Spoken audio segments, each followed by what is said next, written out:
is verses 2 and 3, which reads as follows. From the end of the earth, I will call to you when my heart is overwhelmed and weak. Lead me to the rock that is higher than I. Yeah. For you have been a shelter and a refuge for me, a strong tower against my enemies. As I read that, I had to go do some research as usual on what's going on in the text. That was a cry to God from a king. At that time, David was a king, and he had some things going on in his life, so he was calling out to God for a little bit of help. As I looked at it and I kept studying the text, it's amazing how he phrased it. It's in a couple ways. From the end of the earth, he was speaking of a specific place that he was at.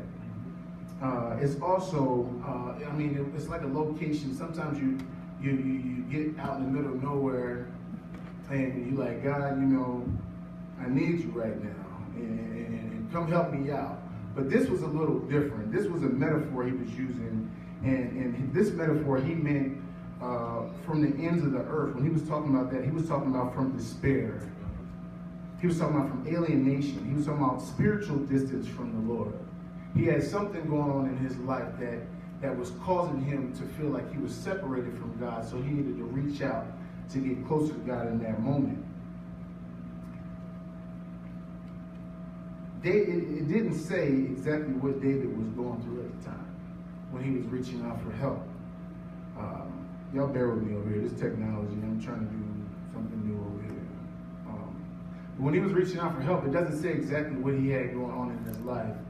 And one of the scholars I was studying was saying that God specifically didn't say what David had going on, what was overwhelming him at the time, because he wanted the believers, when they read the text, to know that there's not just one specific situation that God can fix. Yes. David was a great, great, great king. So to be a great king, he had everything that he wanted.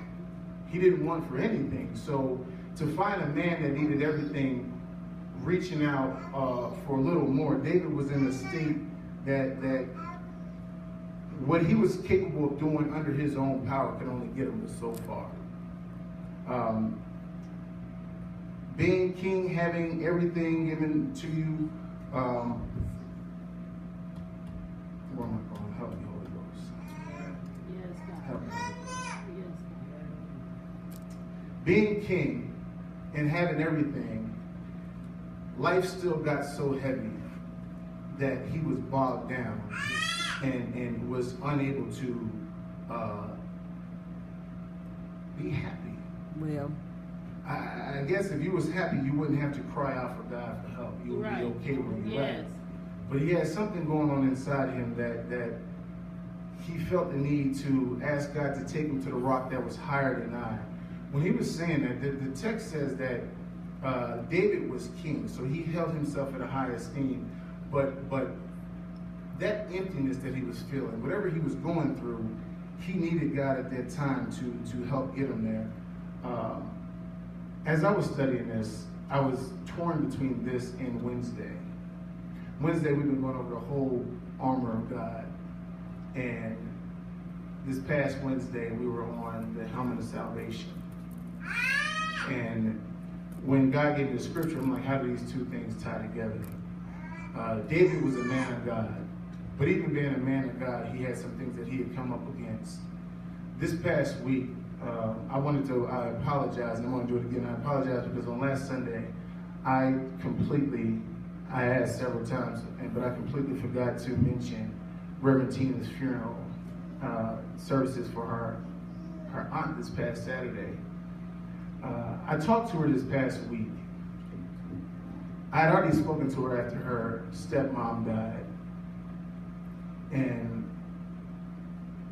I lost my father, so that always is something that you never shake. It's something that stays with you.